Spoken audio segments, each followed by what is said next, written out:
Hey everybody, and welcome to episode 106 of the Weird, Wacky and Wonderful Stories podcast. Hi everybody. Well, first of all, we start off once again with some thank yous. Thank you once again to John and Melinda Barnes, and also to David Pettibone again for once again donating some money to us on the Buy Me a Coffee campaign that we're running. Really appreciate that. Cannot stress how much that helps us. Can we do like a buy a beer? Buy a beer. Yeah. I don't buy know. A shot. Buy a shot. Yeah. Bella's given you a little bit of an insight into the kind of day she's had today. Yes, definitely.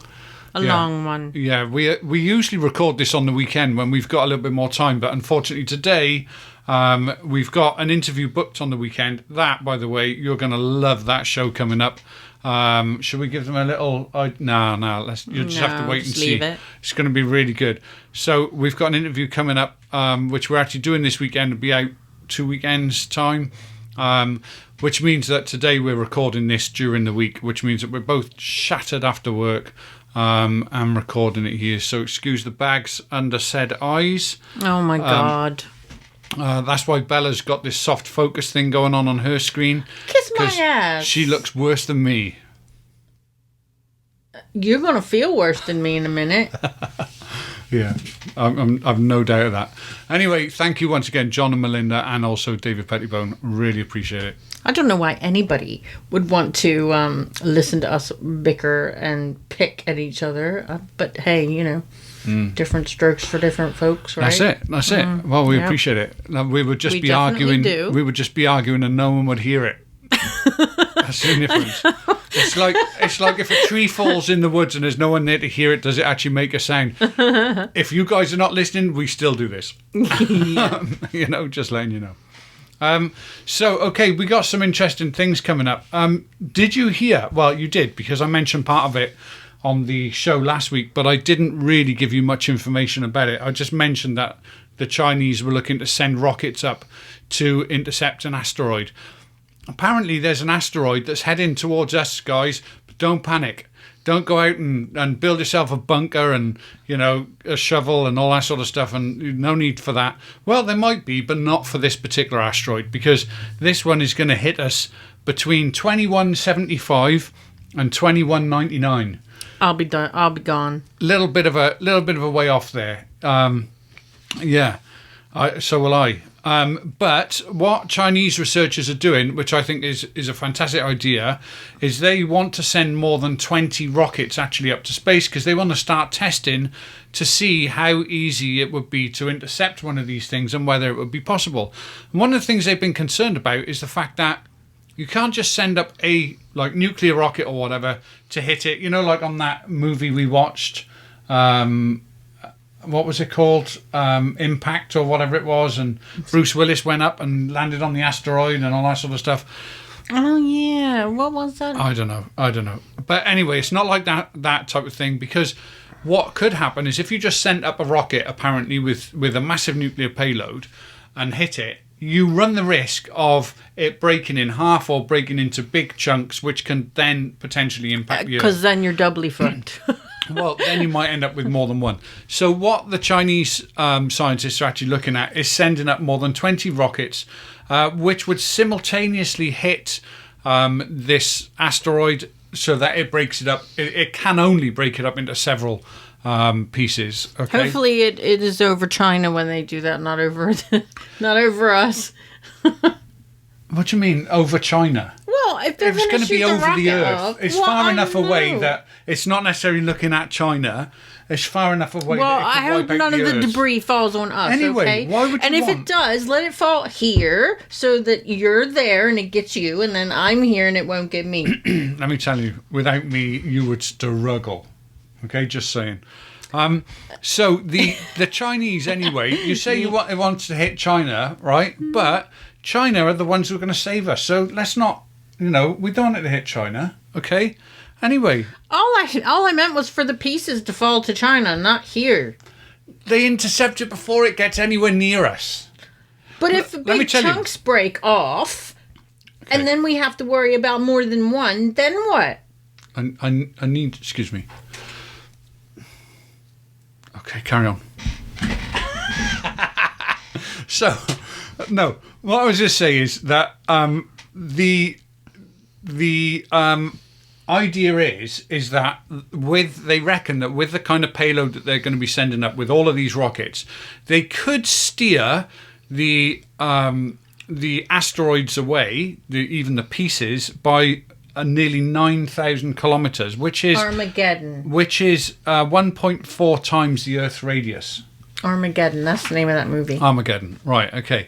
So this one that's coming towards us is a 78 billion kilogram asteroid. You know, I wonder about things like that, okay, because they've weighed it, apparently. You know, they got these big intergalactic scales, and they now know it's 78 billion kilograms in weight. If they got that close to weigh it, fucking blow it up.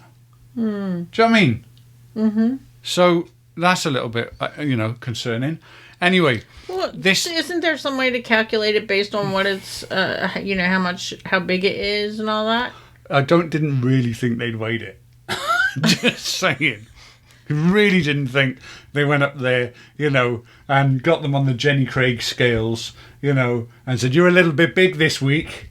You need to lose a little bit more. We'll send up some rockets. That should help you out. Mm-hmm. Cracking diet plan that. Didn't really think that was happening. Would they know how heavy it is? Get it away before I chuck it out the frickin' window. That, you know what that is? That's somebody texting me going, "I know your husband's a douche. It's fine." A douche? It's the second time this week you've called me a douche.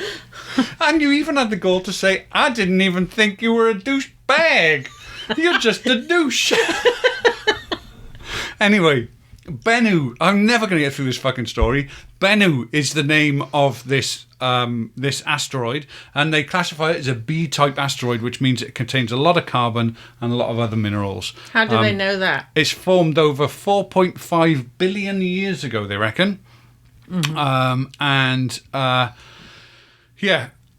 Anyway, they reckon the chances of it impacting us is between, a 1 in 2,700, 1 in 2,700 chance of actually hitting us, which may make you think, well, actually, that's not much of a chance of it hitting us.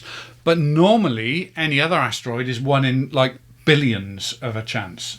So this one is actually quite, they are quite interested in it. Not only China, because America have also got a similar program that they are looking at to be able to intercept and actually take out these asteroids that may present a threat. And theirs is called HAMMER, which is Hypervelocity Asteroid Mitigation Mission for Emergency Response. Someone got paid to make up that acronym. I was just going to say, I wonder how they come up with these acronyms, because they always seem appropriate. Everybody's got them. Yeah. I just hope and pray of all of this, whether it's successful or not, the person in America that presses the button to launch these things says, "It's hammer time." Got to do it, haven't they? Do you know what I mean? Got to. Yeah, I expected more of a laugh. There's probably a lot of people who have no fucking clue what you're talking about. Everybody knows hammer time. Everybody knows hammer time. Anyway, listen, right? Because the American program to do this was actually more expensive than the Chinese one, as it's usually Chinese stuff's usually quite cheap, isn't it? Mm-hmm. That's not very nice. No. I just mean that they produce stuff on a large scale, and it's usually cheaper getting stuff from China. That's fact. Do you really want your asteroid destroying rocket to come from China? I don't care as long as it gets rid of it. You keep throwing me off totally. It's like you're bombarding me with these rockets, right? The American program needs 25-year warning to send up their hammer, right? They need 25 years, notice. Thank you very much. I was looking for that. Yeah. The Chinese only need 10 years, and they can get it up and possibly get rid of it. What? You snorted. You snorted on the podcast. The Chinese can get it up.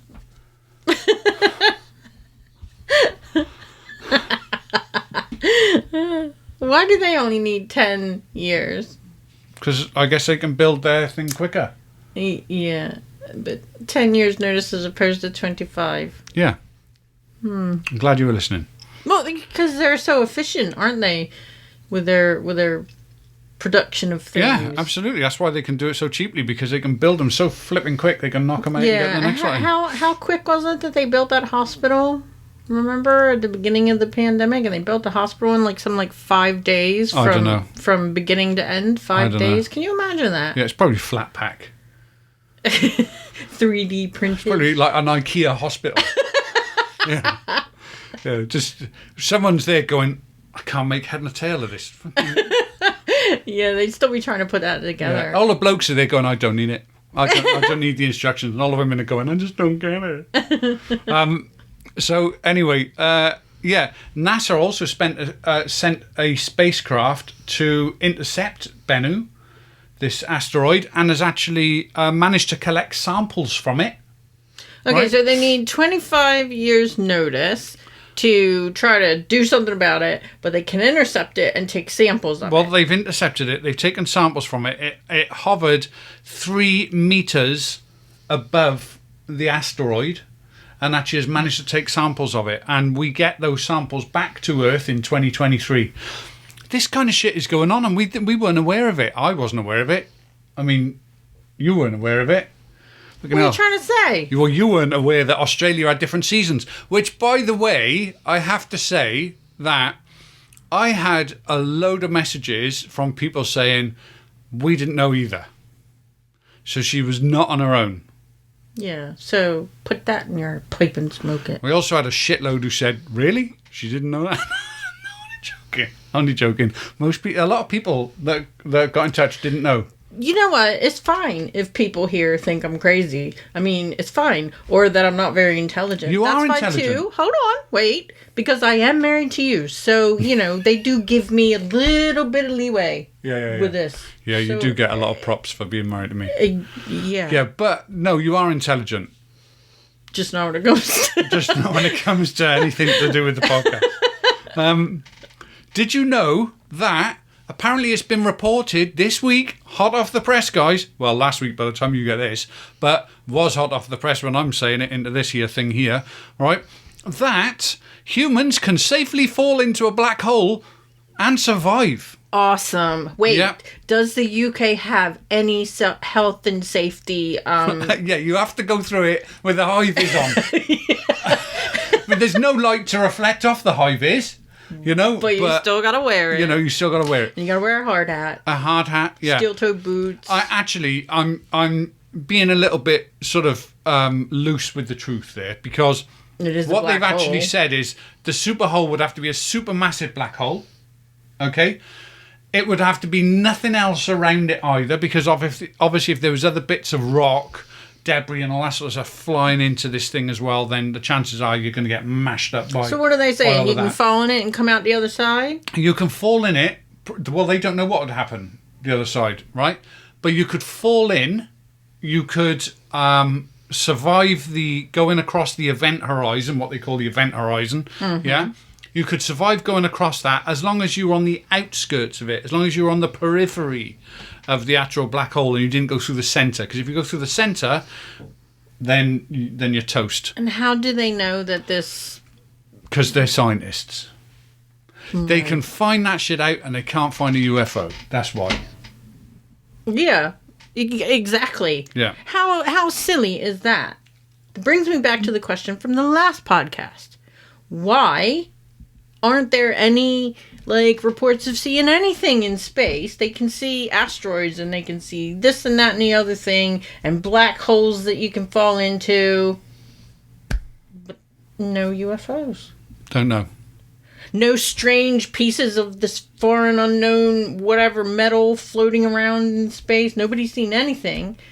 Just rocks and... Or they choose not to broadcast what they see because they think it's going to freak us all out. Oh, like an asteroid that might hit Earth isn't... Well, no, but look at what they said. It's 2175. If anyone worries about that, Well, I mean, 2175. Yeah. Well, I mean, our ancestors are going to be around. Well, I was going to say your family lineage would still be around. Your family's ginormous, so they probably will be around. Mine, I'm the end of the line, really, for mine. And Bryce? Bryce is not carrying on my family name. No, correct. So... You're not carrying on your family name. I know, I took yours. What the hell? Sorry. Right, okay. Talking about black holes, right? Bella, open your mouth. No. Talking about black holes. Talking about black eyes. Talking about black holes. Another thing that came out this week about black holes is apparently now they've seen the back of a black hole. Yay. Huh? You can ask me what it looks like, can you? What does it look like? Same as the front. Uh-huh. But the only difference is does it though, or is it smaller? Yeah. Well, basically... Is it like a funnel? You finished? No, I mean, my ass is really hurting. Yeah, I can hear it. I'm serious. So... My coccyx is, like, really painful.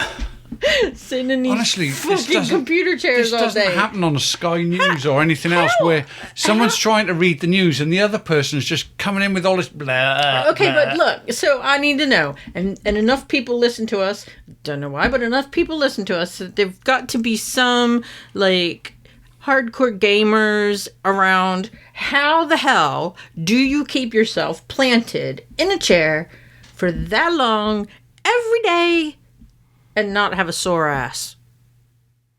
I mean, unless you got a big old plump ass or something, but still, like, you know, if you got a normal tush, how do you keep it nice and pain-free?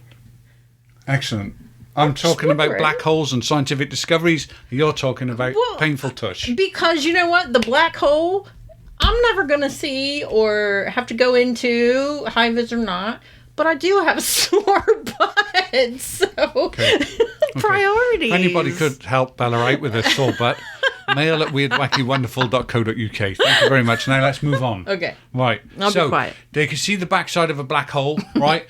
The difference is your camera has just suddenly given up the ghost on you. There we go. So they can see coming out the back of it X-rays. So it's light, basically, obviously, X-rays right. coming out. That's how it's like mirrored or something. Yeah, it's basically mirrored the front. The stuff's coming out the back, and they're able to detect X-rays, which is why they know it's the back of the black hole, because it's actually spitting stuff out rather than pushing stuff in. Yeah, or sucking stuff in.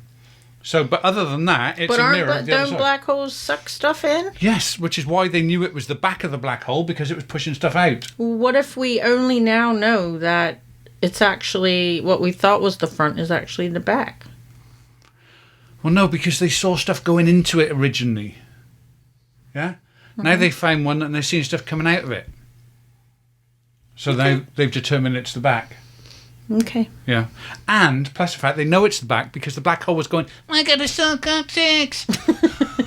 All these X-rays coming out my ass.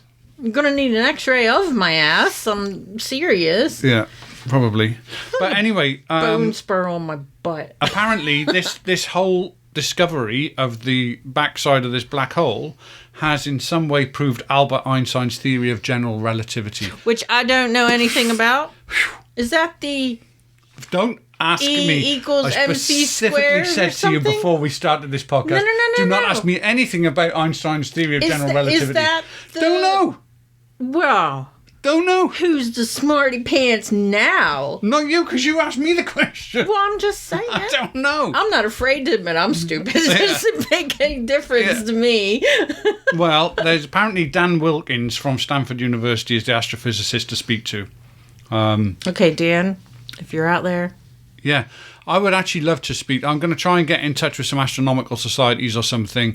Can we get Sheldon? If you guys know of anyone, or anyone that you listen to, or you've seen podcasts on before, or anyone that you know of personally who can talk about this kind of stuff and maybe explain it a lot better than us, then let us know. Put them in touch with us, and we'll try and get them on the show to explain it. I'm sure there's a lot of people that could explain it better than us. But can we get Sheldon? So, do you think he would come over? Another thing, then, because I'm not listening to this coming in here. Scientists. I'm like Penny, except I'm not pretty from Big Bang Theory. Scientists have found 2 red rocks with complex organic matter on them within the asteroid belt that is between Mars and Jupiter. This is a big deal. There are millions of rocks in that asteroid belt that are flying between those 2 planets. Okay. What if they only got 2? What do you mean? What if they only got 2? Well, if they've seen it in 2. Yeah. Right. Like if those are the only 2 they looked at, and they didn't look at any others. I'm pretty sure they've looked at other ones, but yes, I mean it may. I don't know whether they've looked at all of them, but they don't. They don't actually physically have to go and look at them, because what happens is that the way this organic matter is on these rocks is that it actually reflects light in a different way. So they're actually able to survey quite a big area of these rocks and just see these 2 which are emitting this light back, which shows that there's complex organic matter on them. When you were talking about measuring how heavy something was, wouldn't you, if you knew like the metals or whatever it is, and you knew how heavy those things were, couldn't you figure out how much something weighed? Yeah, I mean, it's probably to do with the fact that they can detect how fast it's going and the rough size it is, and then therefore they can work out the momentum behind it, and etc. So I'm not really that stupid anyway. I didn't say you were stupid. I said that they didn't go up there with weighing scales. Well, of a sort. Do you know, for instance, how they take the weight of like blue whales and sperm whales and all that stuff? Do you know? Water displacement? No. Because that would give volume rather than the weight of it. Do you know how they do that? It's really impressive. It's all done on tracks. It's done at a railway station. No? Okay. So these 2 rocks with organic matter, that's a big deal. That's really close to us, that these 2 rocks have got organic matter. So this takes me back to something that you said a long time ago. What if we go up and we collect these things, right, because we want to look at it more? What's that organic matter going to bring to us? Well, yeah. You know? We're going to kill ourselves. Just like that, what was that, War of the Worlds? How all the aliens died because they got exposed to a Earth germ? Yeah. That's what's going to happen. We're going to introduce ourselves to some freaking space thing, bug, and we're all going to die because of it. That's what's going to happen. Because how do they know how long to make astronauts quarantine and stuff? And when they come back to Earth and it falls into the ocean and all that, right? What falls into the ocean? You know, like when they shoot off the rockets and the bits come down and it plunks itself in the ocean, and you know, when all that stuff happens, they're not quarantining that, are they? No, but when it comes back in through re-entry, the temperatures are that high on the outside of the craft that probably anything organic would have been killed. Yeah, but the key word is probably. If we don't know about it, how do we know? Well, I don't know, because there's people a lot brighter than me that are doing these kind of things, and I hope that you're right. Yeah, well, I hope I'm right. Sorry, not you're right. Fuck that. Don't hope you're right. Jeez. I'm just saying, it's something to think about. You know, they go, oh, you have to quarantine. So who takes off the spacesuit and where does it go?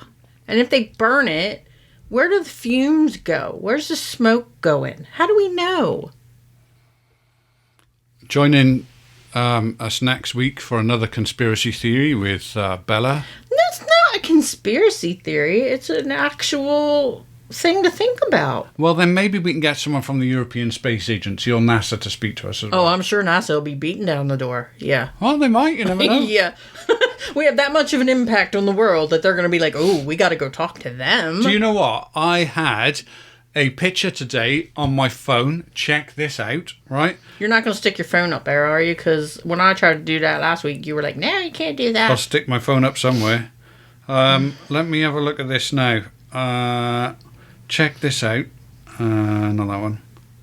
So, inside a motorway. You know those motorway traffic vehicles that go along and make sure everything's safe on the motorway and everything. Mm. They got all of their siren stuff down the bottom. They've got podcasts they listen to do. Yeah, did you like digitally enhance that or something? That.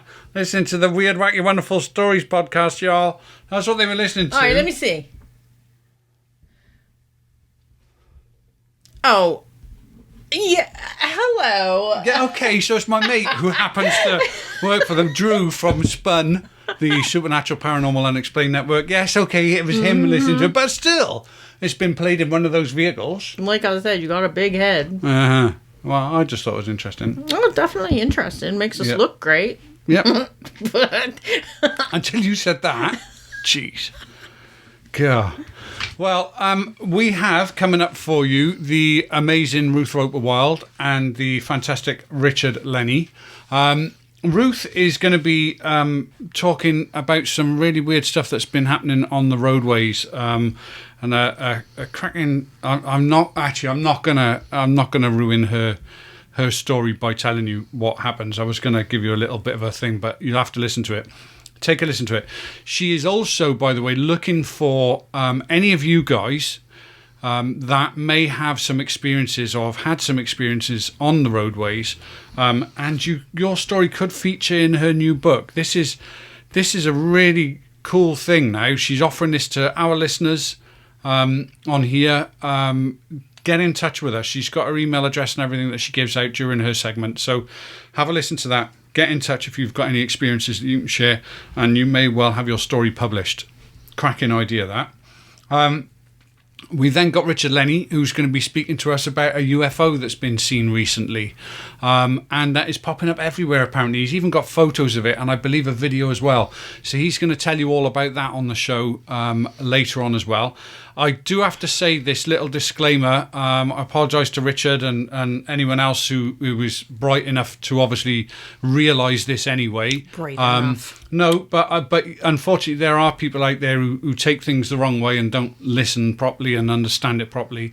He talks about the 411 stuff, the missing 411 stuff later on, and he talks about people who haven't been who haven't gone missing, who've carried both a locator beacon and a gun. And he says during his segment that if you don't have a gun, get one, put it in your backpack and take it with you. Now, obviously, it goes without saying that this is providing it's legal to do so and that you have the required training, etc. to do so, okay? And that you're comfortable with it, okay? Richard's opinions and everything are his own, and, that's fair enough. But I just have to say, as by way of a disclaimer here, that you need to do your own fact checking to find out whether it's legal and safe to carry a weapon concealed in a backpack, rather than just taking our word for it. Unless it's a Nerf gun or a water gun. Or one of those ones that shoots salt at bugs and disintegrates them. I want to get one of those, bug assault. I really want to get one of those. They are awesome. They're like about 30, 40 quid in this country. They're a lot cheaper in America. But yeah, you load it with salt and you can literally, it's like a shotgun for flies. I so got to get one. Mm-hmm. Really got to get one. But anyway, yes. Have a look. It's really cool. Yeah. And anyway, that's our product endorsement for the day. Thank you very much, guys, for listening once again. Thank you to those fabulous guys, John and Melinda Barnes and David Pettibone, once again, for your donations to buy a coffee. If anyone else wants to give us a donation, that would be absolutely amazing. It helps us keep this going and pay some of the things that we're paying. We're getting close.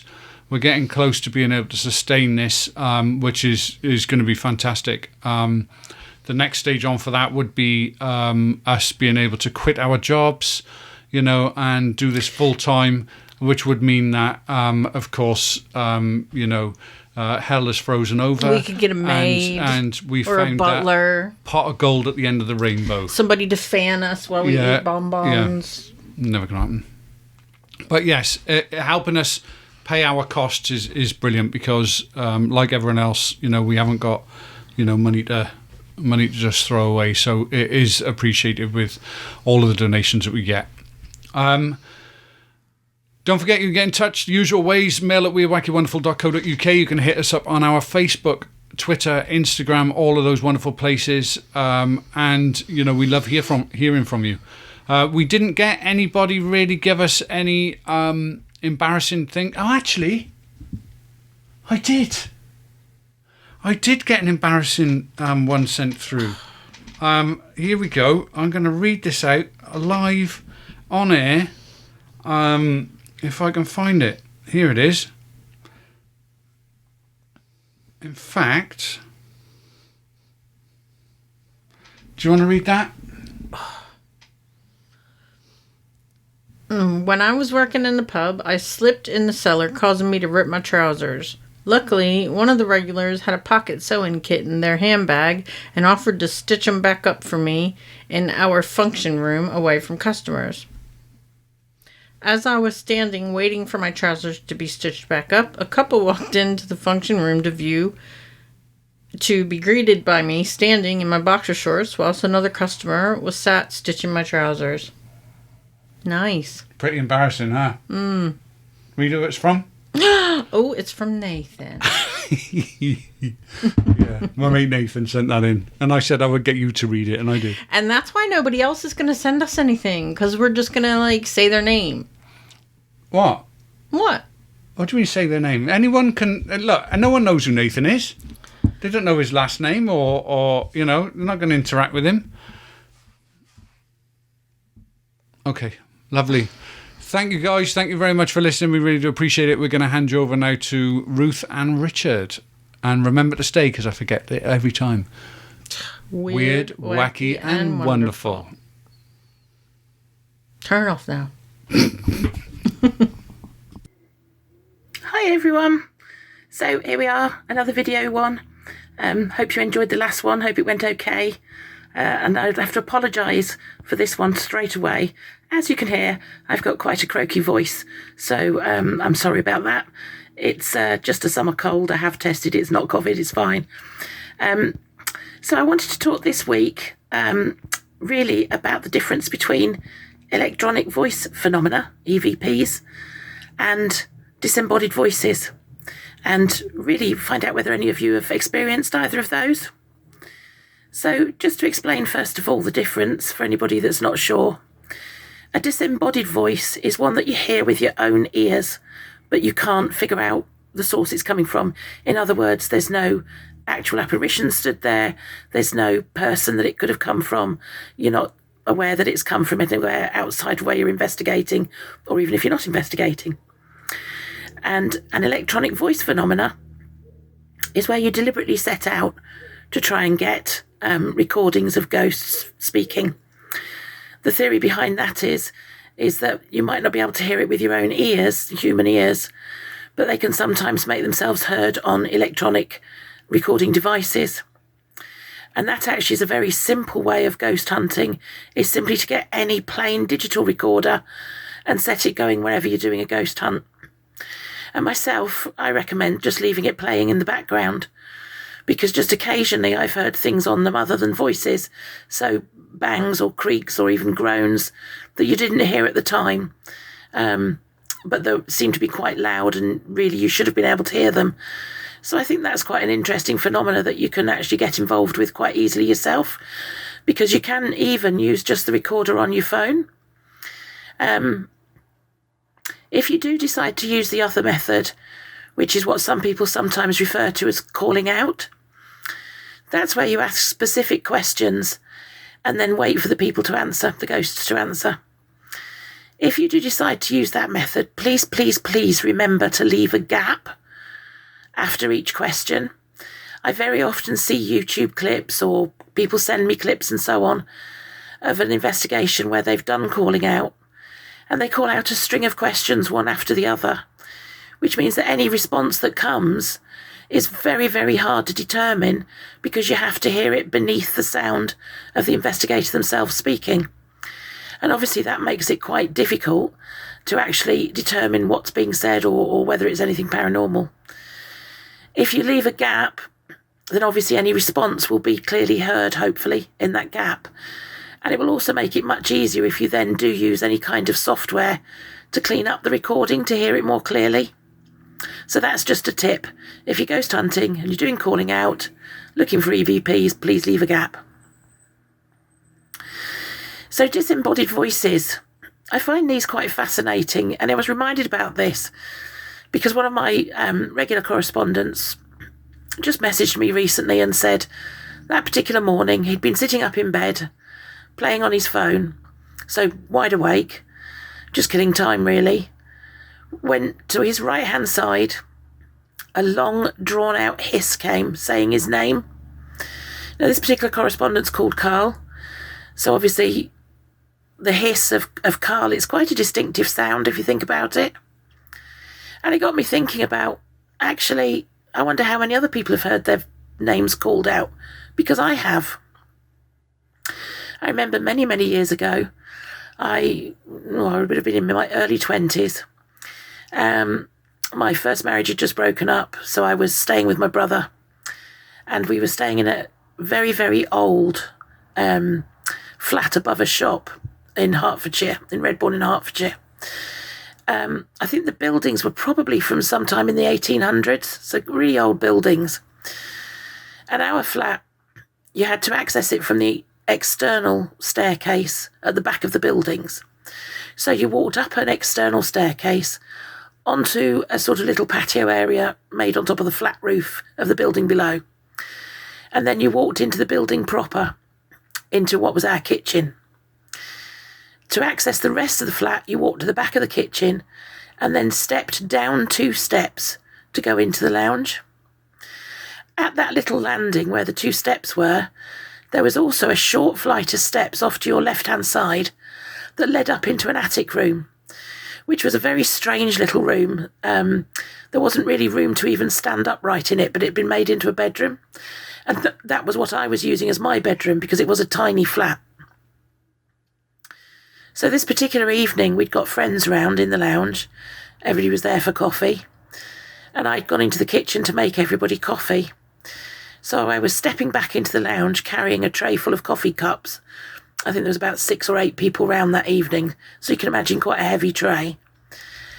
I was concentrating on the tray as I stepped down the 2 steps from the kitchen to the lounge area.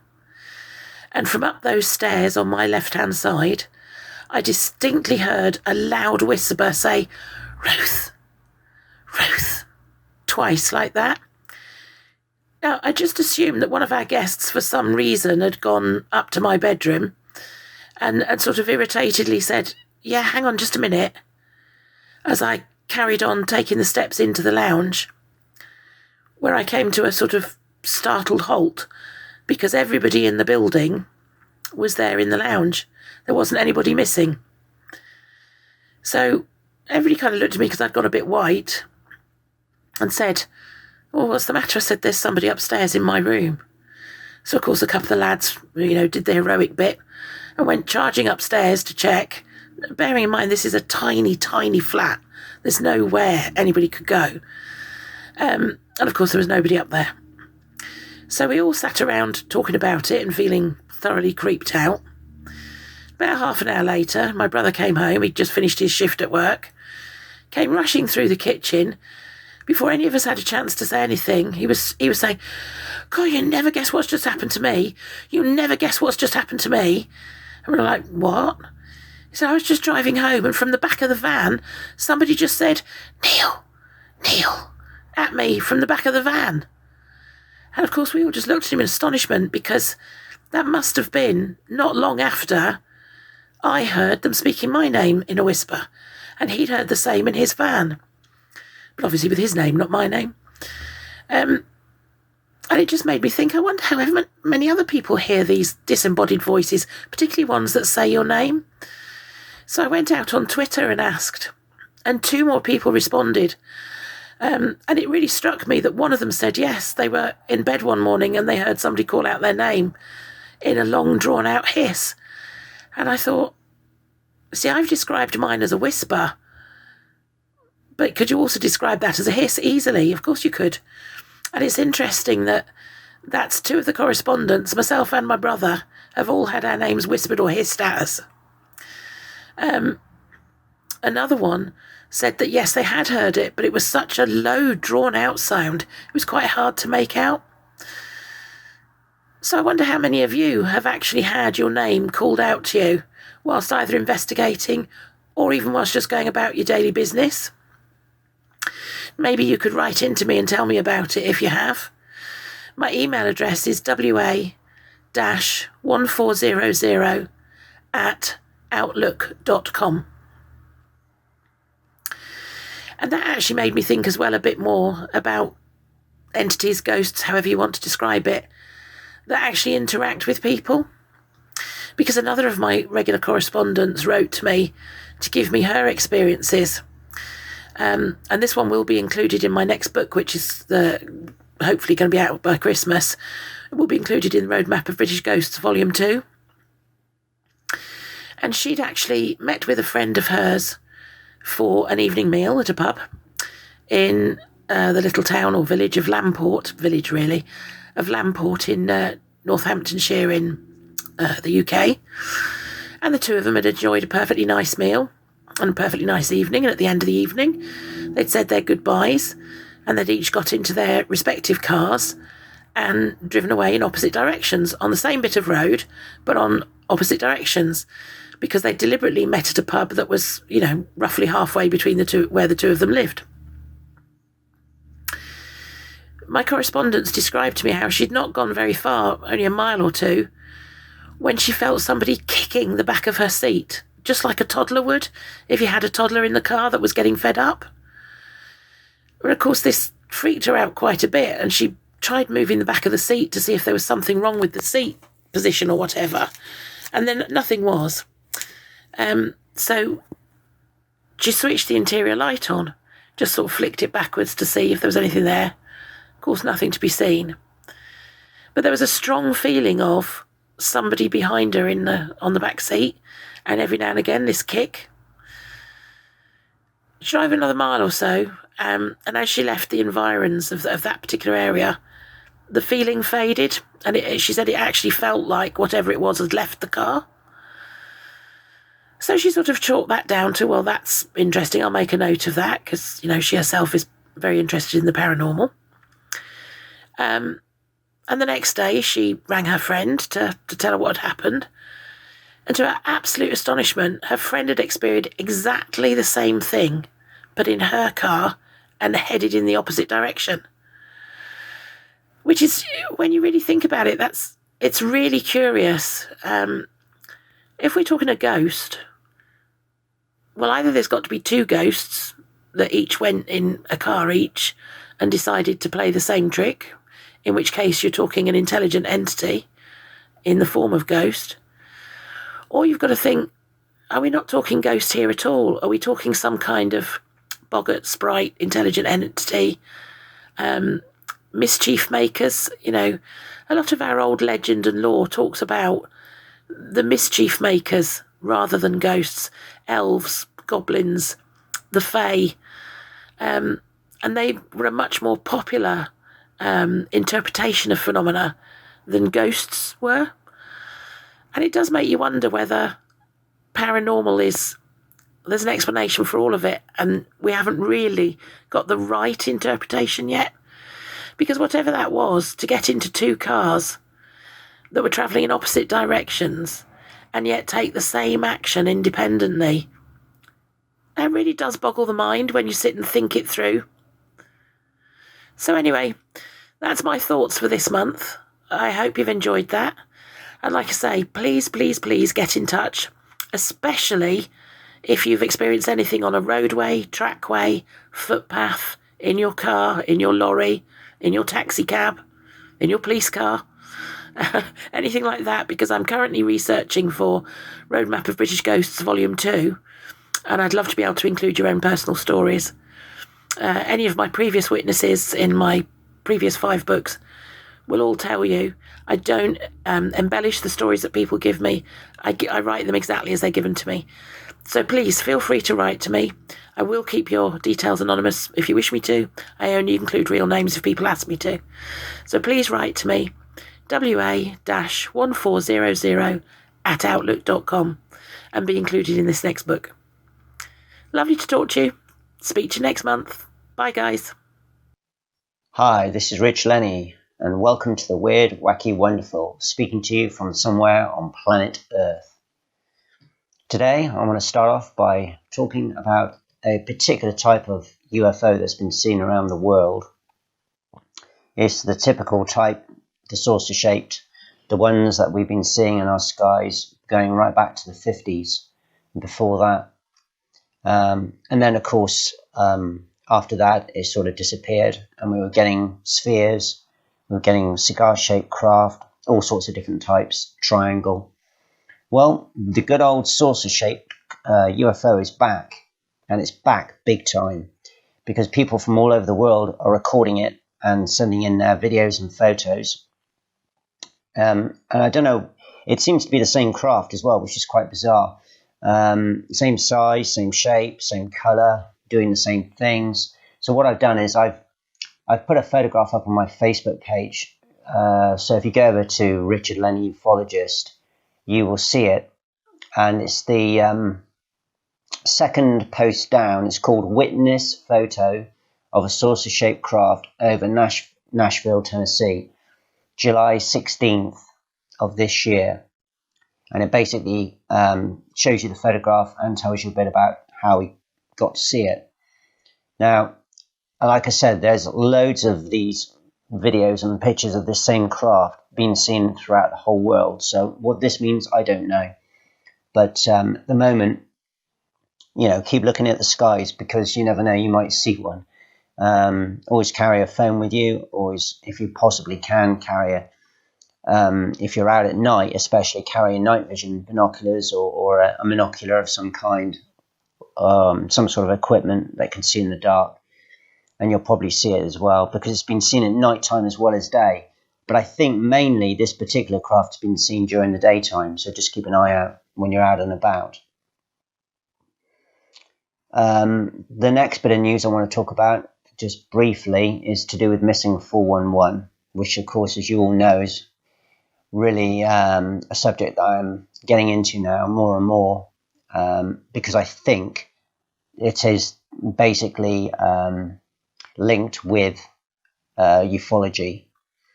More and more I think about it, and the more research I'm doing, I've come to the conclusion that these people that go into forests and parks and then suddenly get separated from their family members or from their team, and then they're taken, could be due to the fact that going back some time ago in Devon, I told you about these spheres that are above our heads that Nina, the lady in this house that I went to, showed me. These spheres, there's 3 of them above our heads. We all have them, apparently. Every single person on the planet has them. Animals have 1 on their back. We have 3. The middle one turns dark grey if you lie, and black if you do something really bad like kill. The first one she thinks is like a hard drive, records everything you do throughout your whole life. The top one, we don't know. We're not sure what that one's for. Well, I reckon it could be a tracker. And basically, when you sit down, they sort of bob up and down around you. But as soon as you get up and walk around, they're like a string of pearls, and they're on you all the time. So, is it this that they're using to track us? And with this, they can tell immediately what sort of person you are, what you've done, whether you're academic, whether you're brilliant. Apparently, with scientists, did you know this, that only German-blooded scientists have been taken? So a scientist in a national park or a forest that's got sort of some sort of German blood in them, they will be taken. But only scientists, they've got German ancestry, are taken. We don't know why, but this is the case. But how do they know that you've got this in you? And I was thinking about this only literally days ago, and I thought, well, hang on a minute, maybe this is a connection. They would be able to tell, wouldn't they, through your spheres, whether you've got German blood in you or not, whether you're a scientist or not, whether you're brilliant, clever. So this is, I think, how they segregate us. So basically, you've got it, you're walking around with it all, going, hi, this is me, I'm brilliant, I can do this, I can do that. But of course, there's nothing you can do about it. You can't see your spheres. You can't sever them because they're with you all your life. The only time they ever sever is when you die, and then they float up into the atmosphere and gone. And then we assume they go to what we call heaven. And that's when you're judged and so on. So it all links and makes sense. And I've seen my own spheres. I know that these things exist, okay? So you've got to take it from me. I know it's hard to understand, and I know it's difficult for you to believe, but you've got to take it as fact that these spheres are with us all the time. You just can't see them, but with the right conditions, then you will. Animals only have one because it doesn't matter. I mean, they can't lie, can they, as such? So they only have one, and that's basically a tracker. And they do take, cows and animals. I mean, Ebby the cat down in Devon, Nina's cat, she got taken. So you see, they know where you are all the time. So basically, there's no hiding place. There is no hiding place, whether you're at your back door or whether you're in your garden, whether you're in a forestry, part of the world, or whether you're in a national park. They'll catch you, they'll get you. They like you to be on your own when they do it. How they do it, well, that's another guess, of course. But I think the ETs have got something to do with it, to be honest with you. And I think that's how they're tracking us through our spheres. So now, talking about the missing 411, obviously now everything's opened up again and people are going back into parks. Just remember to always take a locator beacon with you. So a PLB, personal locator beacon. And if possible, if you're comfortable with it, take some sort of form of firearm as well, because nobody has gone missing yet with both on their persons. They have with one, but not with both. So if you value your life and you want to enjoy the outdoors and have fun, but knowing at the same time that you should be safe, take both in with you and you should be fine. Why they don't take people with both, we don't know, obviously, but as it's been documented so far, no one at all has been taken with both a PLB and a firearm of some kind. Even if you're not comfortable with firearms, just buy a cheap gun and just put it in your haversack. As long as it's on your person and it's connected to you, then with that and a PLB, you should be safe. The young lady, Tate Morell, Morell, she's still missing. She was due to return from her trip from West Fork off Rock Creek, and she never came back. The search started on the morning of July 2nd. They found her campsite, but they couldn't find her. I'll just read you this actually because it is important. Morell, a Montana State University student, so again, brilliant, bright person, student from Idaho, was an avid and experienced hiker. Remember that, avid and experienced, so she knew what she was doing, who planned to climb 5 mountain peaks in the West Fork of Rock Creek. She backpacked into the area, camped at Shadow Lake on July 1, and contacted her family via an InReach satellite communicator that evening. So she did everything correctly. Oh, and by the way, she had a PLB on her, a personal locator beacon as well, but she did not have a firearm. While Morell was not due to return from her trip until July 5, search managers determined that she left her tent on the morning of July 2nd to summit a 12,000-foot peak and was never seen again. She had a PLB, personal locator beacon, on her person with textability, but she obviously wasn't able to use it for whatever reason. Very rare for someone to go missing with a PLB on them, but unfortunately she did.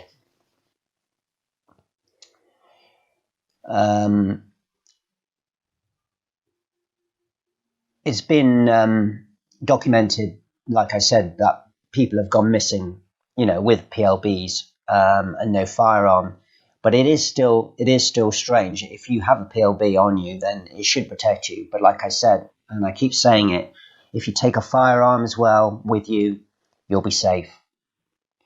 She did everything right and even told her family where she was. So remember, if you and your family are thinking of doing the same this year, tell someone where you're going and when you will return. Also, take with you a PLB, a firearm, and a sat or cell phone. And I could put at the bottom, our prayers go out to her family for the safe return of Tate Morrell. But unfortunately, at the moment, the search has been called off now, but it's ongoing. So what that means basically is if any hikers go into that area, they're asked to look out for her. You know, they put posters up and so on. So let's hope that she is found. Lovely girl, young, bright student. Real shame. And there's going to be plenty more. This is the problem. There's going to be plenty more like her this year going missing. So I can't stress it enough. Take a PLB and a firearm with you if you're going into these areas, forests and national parks. There's also a video on my Facebook page. All these, by the way, are on Facebook, on my Facebook page, so just go to them. My good friend John Leonard Wolfson has put up a video which he took a while ago through night vision, showing multiple crafts flying through the sky or through space. And I've seen this myself, and it's amazing to watch. They go very quickly, so check that out. It's an amazing video. Good to get it on video as well because they are so quick. It's hard to catch them sometimes, really hard. Now at the very top, I've got a video which I've pinned to my Facebook page. It was sent to me last night by a good researcher, a friend of mine called June Miller. And it's an amazing video. Now, if it's real, obviously it's amazing. But if it's not, don't worry about it. If it's a fake, because they're hard, these ones are hard to fake. But it doesn't matter whether it is a fake or whether it's real, because I've seen this exact thing many times through my night vision. So this does happen. So whether it's real or whether it's fake, trust me, this is what happens. A sphere takes interest in a commercial airliner. So we've got an airliner going across the sky. We've got this dot, which is a sphere, also going across the sky in a different angle and a different distance. So you've got to watch the video, okay? It's on there. And then all of a sudden it does a curveball and takes off after it. And it basically shoots up behind it and then stays with it. Now this has happened many, many times, but I can't stress this enough. This is exactly what they do.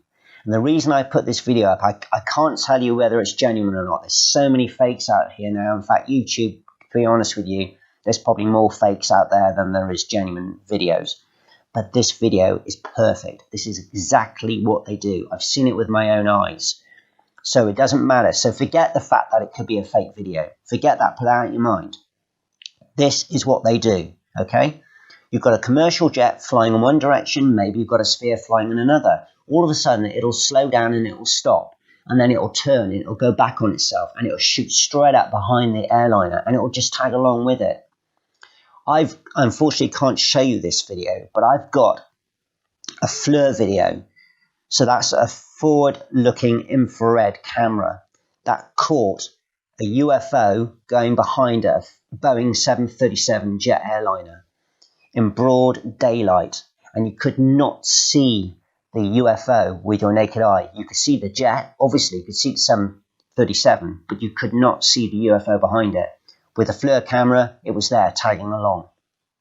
That was sent to me by a group of scientists and physicists that work throughout the whole of this planet, doing exactly what I do.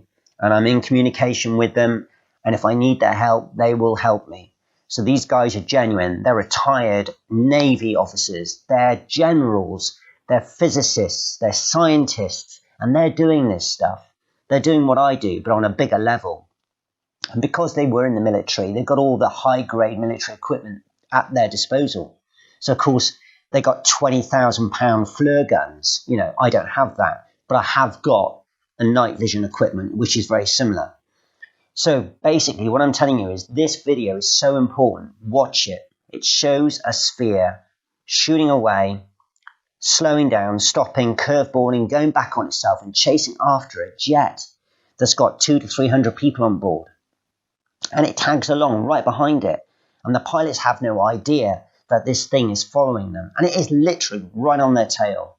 and this thing happens, and I've got video proof of it, and I've got actual real video proof of this as well, sent to me by proper professionals that caught it and just said, Rich, keep doing what you're doing. You're on the right track. Yes, they are hidden in the infrared spectrum, well below 10 Newton meters. So that's why we need the very, very best quality FLIR guns available. And of course, that's £20,000 plus military grade. And they're using it and they're catching it and they're telling me that I'm doing the right thing. So I'm on the right track. What I'm telling you is correct. This is happening. You could be in a jet plane tomorrow going to Spain, and there's probably some, extraterrestrial hardware right behind your tail following you. It's a possibility.